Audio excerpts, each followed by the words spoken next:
Beveik 800 tūkstančių žmonių per artimiausius 24 mėnesius privalės priimti vieną svarbiausių finansinių sprendimų savo gyvenime ir dauguma jų net nesuvokia to. Šiame video pamatysite 3 konkrečius scenarius su realiais skaičiais, kaip pasielgs vidutinis žmogus, kuris antros pakopos pensijų fonde yra sukaupęs 7300 eurų ir kodėl tas pats sprendimas gali baigtis arba 40% didesnė galutinė suma per 30 metų arba 27% mažesnių rezultatų priklausomai nuo to, ką padarys su sukauptais pinigais. Tai žiūrėkite video iki galo, jeigu dar nepaspaudėte like mygtuko, tai vienas paprasčiausių būdų prisidėti prie šio kanalo augimo, o aprašymą rasite išskirtinio turinio investuotojams. Tai ačiū Jums ir pradedam.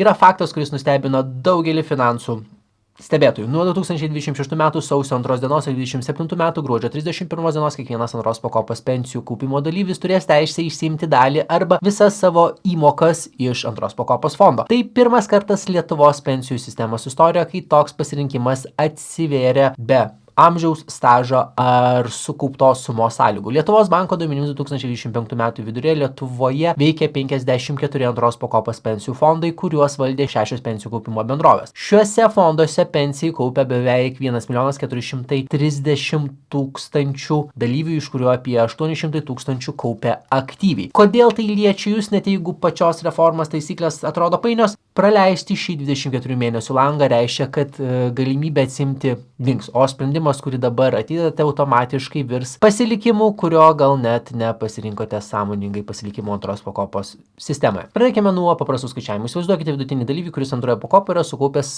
plius minus 7360 eurų. Tai yra vidurkis pagal Lietuvos banką, pagal Lietuvos banko skaičiavimus. Pasirinkimas pirmas. Pasitraukti visiškai iš antros pakopos į banko sąskaitą grįžta tik jūsų pačių 3% įmokos plus investicinis prieaugis. Tai dalis, kurią mokėjote nuo savo ant popieriaus atlyginimo, o sodros ir valstybės dalis grįžta į sodrą ir tampa apskaitos vienetais taškais, kurie didina būsimą valstybinę pensiją. Pasirinkimas antras - pasilikti, pinigai toliau auga fonde, kasmet papildomi valstybės įmoka, kuri 2026 metais siekia plius minus 33 eurus ten su centais per mėnesį arba apie 400 eurų per metus. Pasirinkimas trečias - atsimti 25% sukauptos sumos vieną kartą per visą gyvenimą, taikant 3% atskaitimą nuo išmokamo turto, likusi dalis lieka fonde ir toliau yra investuojama. Dabar žiūrime atidžiau ir čia slypi pagrindinė intriga, kurios dauguma žmonių nemato. Atsimdami pinigus iš pensijų fondo jūs neprivalote jų išleisti, galite juos perkelti į kitą investicinę priemonę, bet kaip suprasti, kuris pasirinkimas finansiškai naudingesnis ilguoju laikotarpiu. Paimkime konkretų pavyzdį iš oficialių duomenų. Tarkime, jums 35 metų sukaupėte tuos pačius 7360 eurų, iki pensijos liko 30 metų. Antros pakopos pensijų fondų plus gyvenimo ciklų strategijos, kurių jie visi turi laikytis, kai su kaupiančiojo amžiumi periodiškai mažinama akcijų dalis ir didinama obligacijų dalis kaupime, remiantis istoriniais duomenimis turi apie plus minus 5% vidutinę grąžą. Visų Lietuvoje veikiančio antros pakopos fondų rezultatus galite pažiūrėti Lietuvos banko puslapyje. Čia ypač aktualu tiems, kurie komentaruose dabar puls ginčytis, kad jie tiek niekada neturėjo, kad tai yra nesąmonė ir panašiai, visi duomenys yra fondų pateikti, tai tiesiog priklauso nuo jūsų fondo. 30 metų pensijos kaupimo antroje pakopoje gali atnešti labai skirtingus rezultatus, nes rezultatas priklauso ne tik nuo fondo rezultatų, bet ir nuo asmens pajamų su statistiniu 5% augimu, kuris istoriškai yra buvęs ir kiek didesnis, ir kiek mažesnis. Čia statistinis vidurkis ir minimalių mėnesinių atlyginimų 126 025 eurai. Jeigu atlyginimas ne minimalus, o vidutinis 178 925 eurai, čia skaičiuojant su valstybės paskaita, kuri yra 1,5% nuo už praeitų metų šalies vidutinio darbo užmokesčio, kas 2026 metais yra, kaip minėjau, apie 400 eurų per metus, plus 3% atskaičiuojami kaupimai nuo atlyginimo ant popieriaus. Štai kodėl pasitraukimas iš antros pakopos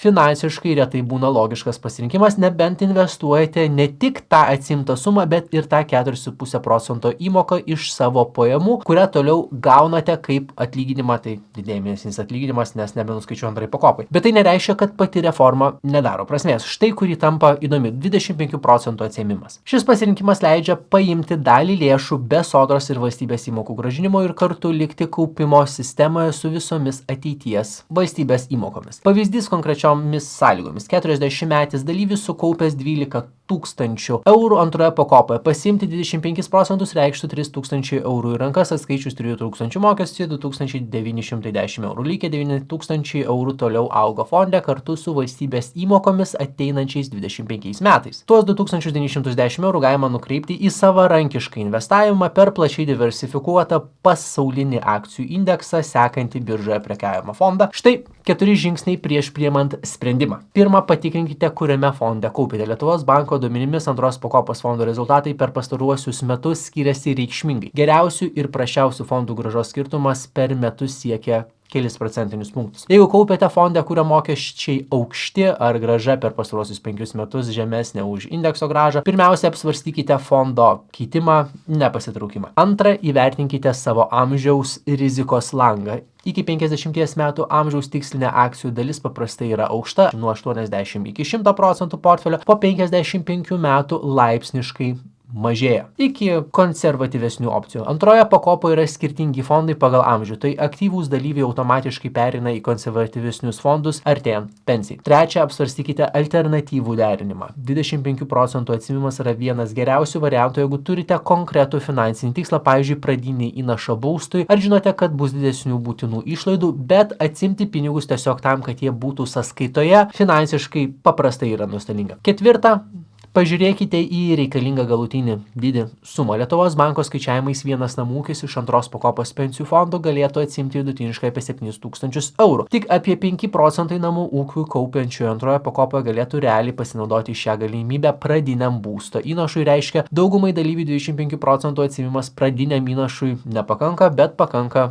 kitiems tikslams. Yra dar vienas niuansas, kurio dauguma diskusijų neaptarė. Pasitraukus iš antros pakopos pereinamųjų laikotarpių sodros pensijos padidinimas bus apskaitomas balais, tai papildomais apskaitos vienetais. Tai reiškia, kad galite padidinti sodros senatvės pensiją kelių eurų ar net kelių dešimčių eurų per mėnesį dydžių priklausomai nuo to, kiek metų ir kokias sumas įmokėjote nuo savęs į antrą pakopą. Bet ir čia svarbus niuansas. Sodros pensijos formulė priklauso nuo daugelio kintamųjų: vidutinio darbo užmokesčio, demografijos, biudžeto ir panašiai. Privati antros pakopos sąskaita yra jūsų asmeninė nuosavybė, paveldima. Sodros taškai nepaveldimi. Šis pasirinkimas tarp asmeninio kapitalo ir valstybės pažado yra esminis. Vidutinis Lietuvos antros pakopos pensijų fondo aktyvų augimas per pastaruosius 5 metus sviravo skirtingose intervaluose pagal fondo rizikos profilį. Aukštesnės rizikos fondai skirti jaunesniems dalyviams generavo aukštesnę vidutinę grąžą, bet ir didesnius svyravimus turėjo. Mažesnės rizikos fondai skirti vyresniems, stabilesnė bet kuklesnė grąža. Vienas svarbus pastebėjimas tiems, kurie dar nesate pradėję investuoti savarankiškai: jeigu pasitrauksite iš antros pakopos ir paliksite pinigus banko